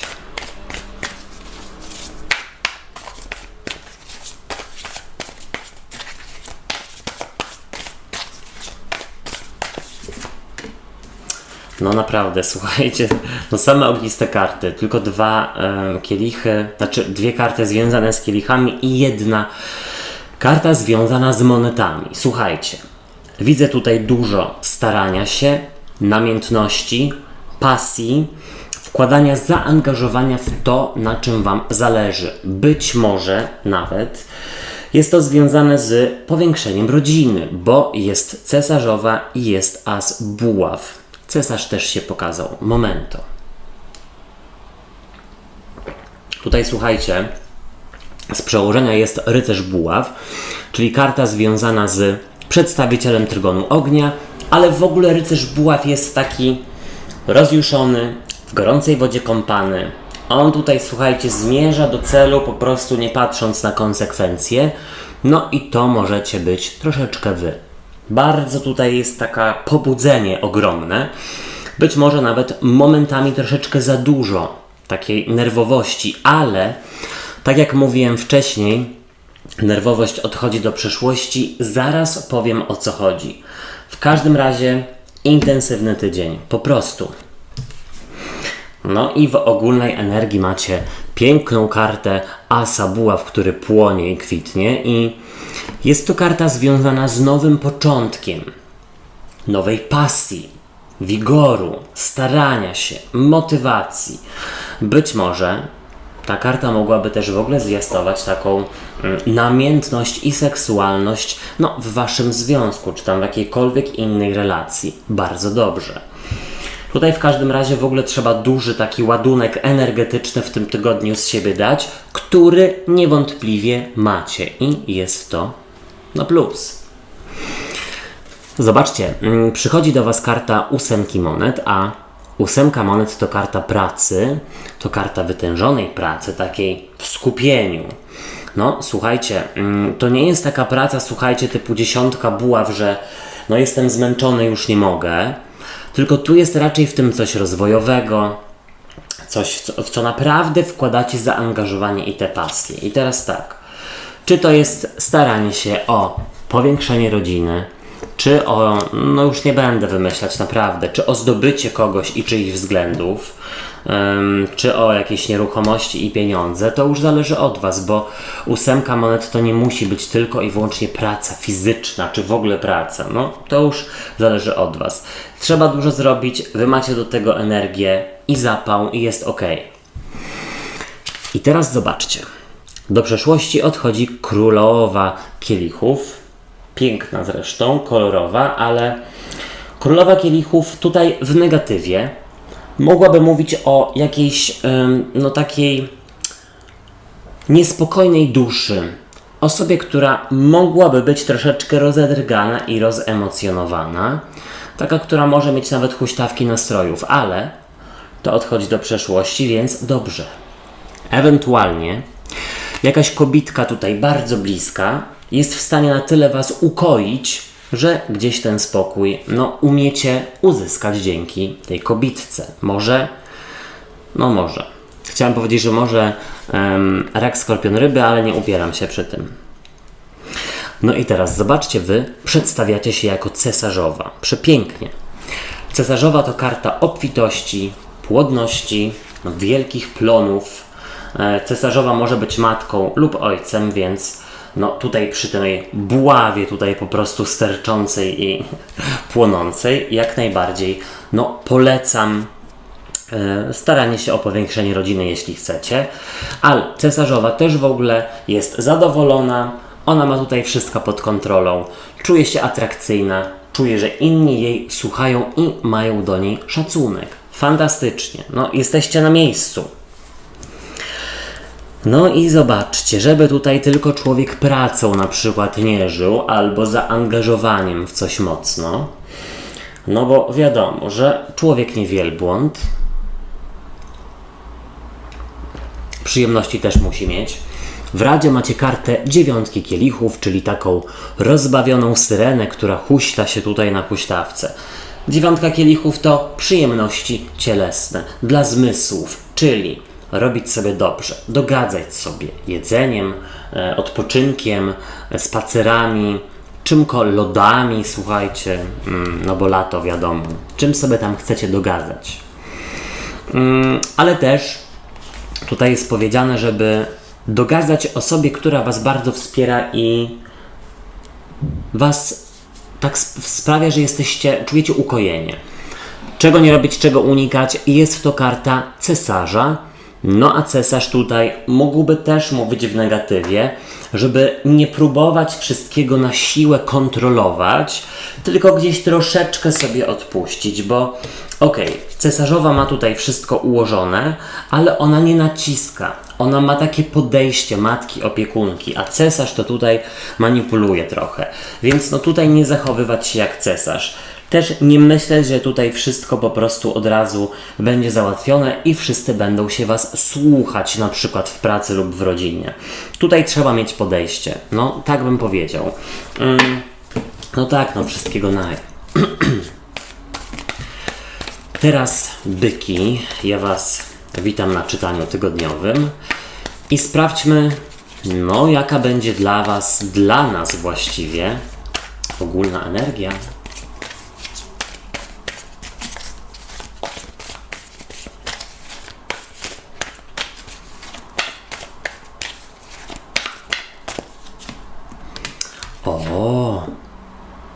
Dwójka kielichów. Co przychodzi, co się pojawia, albo kto w tym przypadku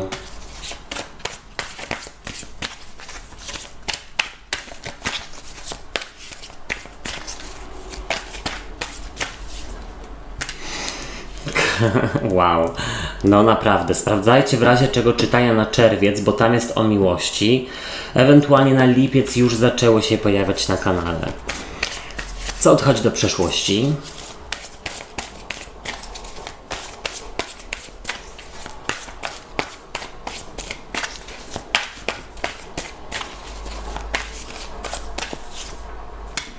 Brak komunikacji, załatwianie spraw pod dywan, poddanie się w ogóle. Jak Wy się przedstawiacie?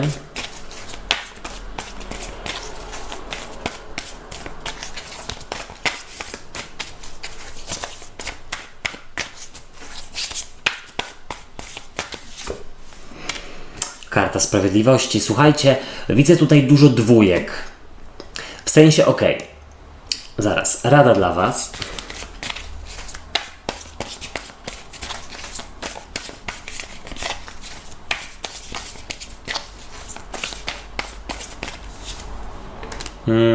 Karta kokoszenia się, pokokosić się z kimś.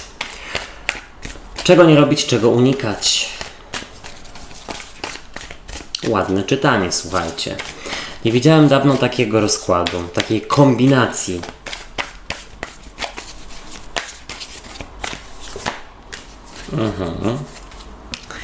Zobaczcie. Jest karta dwójki kielichów. kochankowie oraz karta sprawiedliwości. No i tak, tu jest dwójka, tu jest też dwójka osób w kochankowie i w sprawiedliwości są dwie szale na wadze, po prostu. Nieźle, naprawdę nieźle. Wychodzi gdzieś na to, że jesteście w stanie się z kimś bardzo pogodzić, scalić, wybaczyć, albo jeśli bardzo Wam zależy na osiągnięciu czegoś, może na drodze sądowej, to jest to motocykl potwierdza, dobrze. Jest to do ogarnięcia. Zobaczcie. Z przełożenia karta gwiazdy, a chciałoby się, karta diabła. I diabeł rogaty mógłby gdzieś wskazywać na również byki, więc to dobrze. No ale w ogóle, słuchajcie, diabeł ma kontrolę. On tutaj, słuchajcie, jak najbardziej trzyma wszystko w kupie, że tak powiem. Powiedziałbym, że diabeł to również jest, słuchajcie, karta związana z taką fizycznością, cielesnością, namiętnością. No jest to, słuchajcie, kusiciel i wydaje mi się, że ktoś tam Was kusi. Czy to partner, czy nie partner, ale no wypadałoby gdzieś tutaj taką malutką nutkę zazdrości, zdrowej zazdrości gdzieś tutaj wprowadzić. Zobaczcie, w ogólnej energii jest dla Was karta dwójki kielichów. Piękna karta przedstawiająca dwie zakochane w sobie osoby. Jest to karta miłości, czułości, wybaczenia, dobrych kontaktów pomiędzy Wami a osobą, na której Wam zależy. Pięknie. Co prawda nie widzę tutaj nowego początku nowej miłości, ale być może, single, otwierać oko szeroko, ale mi się powiedziało, no dobra, otwierać oko szeroko. Jeśli chodzi o dwójkę kielichów, to w ogóle ta karta, zobaczcie, mogłaby sugerować dojście tutaj do ładu i składu pomiędzy dwoma stronami. Gdzieś tutaj stukają się te dwie osobniki, te dwa osobniki, czy tam jak tam zwał, tak zwał, czyli umieją dojść ze sobą do porozumienia. Tym bardziej, że zobaczcie, przychodzi do Was karta kochankowie, a ta karta sugeruje po pierwsze bliźnięta, albo wagę lub wodnika, czyli ten trygon powietrza, albo w ogóle, słuchajcie, tutaj jest Adam i Ewa, pomiędzy nimi symbol grzechu, jabłko, więc oni gdzieś tutaj, razem konszachtują, bratają się, być może godzą się, albo w ogóle, słuchajcie, tutaj, tak jak już mówiłem wcześniej, unia, pakt, słuchajcie, unia lubelska, czy tam jakakolwiek inna, jest pomiędzy dwoma stronami, na plus, na pozytywnie, czy to na drodze sądowej, czy w relacji romantycznej. No i teraz byki. Tutaj do przeszłości odchodzi piątka mieczy. Karta braku komunikacji, focha, słuchajcie, odpychania drugiej osoby. W ogóle, słuchajcie, czy ja już mówiłem o zamiataniu spraw pod dywan? Pewnie tak, nie zamiatać. Ja nie mam dywanu, więc nie mogę zamiatać pod niego, ale coś tam się znajdzie. Nie przypadam za dywanami. Słuchajcie, ta karta też mówi właśnie o takim poddaniu się. Dobra, nie chcę, nie mam weny, nie mam nadziei, że w ogóle się uda, ale to odchodzi do przyszłości, czyli co? Chyba gdzieś uda się, albo warto rozmawiać. I teraz zobaczcie, Wy przedstawiacie się jako karta sprawiedliwości, a sprawiedliwość to waga. Czytam znowu ten trygon powietrza. Jest to karta, która mogłaby sugerować, że dociekacie sprawiedliwości na drodze sądowej i naprawdę opłaca się w tym tygodniu wziąć sprawę w swoje ręce. Ewentualnie gdzieś tutaj jest balans, następuje w Waszym życiu lub w pewnej relacji, bo zobaczcie, na tej wadze dwie szale są gdzieś wyrównane, czyli albo w jakiejś relacji i jedno i drugie tak samo się stara, albo po prostu czujecie jakieś ukojenie, bo te karty są dosyć kojące. Co prawda nie ma karty umiarkowania, ale to nic. Co macie w radzie? Przepiękną kartę dziesiątki kielichów, czyli karta kokoszenia się. Karta, która sugeruje, żeby spędzić z kimś bliskim miło czas, być może w ogóle z rodziną bądź w gronie przyjaciół. Poświętować sobie coś razem, pooglądać razem filmy, czy iść razem na jakiś, no nie wiem, spacer, rolki, czy cokolwiek. No tutaj jest informacja, żeby z kimś bliskim robić coś i w ogóle zacieśniać więzi pomiędzy wami. Czego nie robić, czego unikać. A jest to karta siły, mocy i powiedziałbym tak, w tym tygodniu w wielu czytaniach Momento przedstawiła się ta karta. Chodzi o to, żeby chować ego do kieszeni i gdzieś tutaj pamiętać, że wszyscy jesteśmy tylko ludźmi i nikt nie jest doskonały. I nie chodzi o to, żeby tutaj gdzieś być uległym lub uległą, ale żeby czasami komuś odpuszczać. No. Karta siły, karta mocy, pozwolić sobie na to, żeby był to, czego nie robić, karta mocy, no nie wytężać się tak bardzo fizycznie i nie wiadomo jak psychicznie, mentalnie. Niech to będzie luźniejszy, spokojny tydzień takiego naprawiania relacji, bycia z bliskimi. Wszystkiego naj. Teraz bliźnięta. Witam Was na tygodniówce i sprawdźmy, jaka będzie dla Was ogólna energia.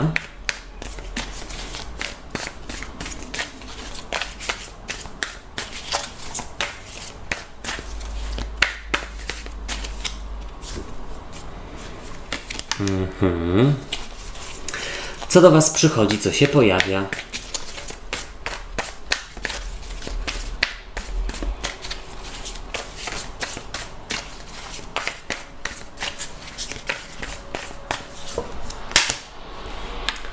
O, przychodzi do Was karta koła fortuny. To dobrze, bo to jakiś łód szczęścia. Co odchodzi do przeszłości?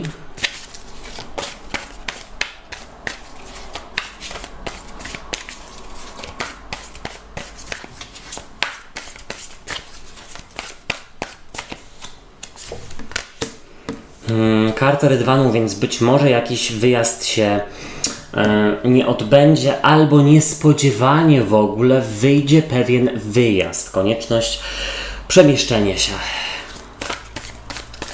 I jak Wy się przedstawiacie?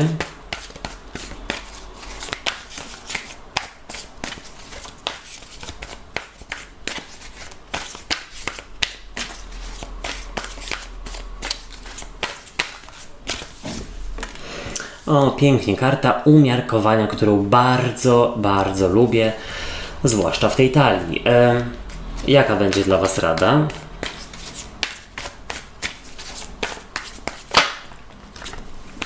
Ok, już mamy. Cierpliwość, cierpliwość i jeszcze raz cierpliwość. Czego nie robić, czego unikać?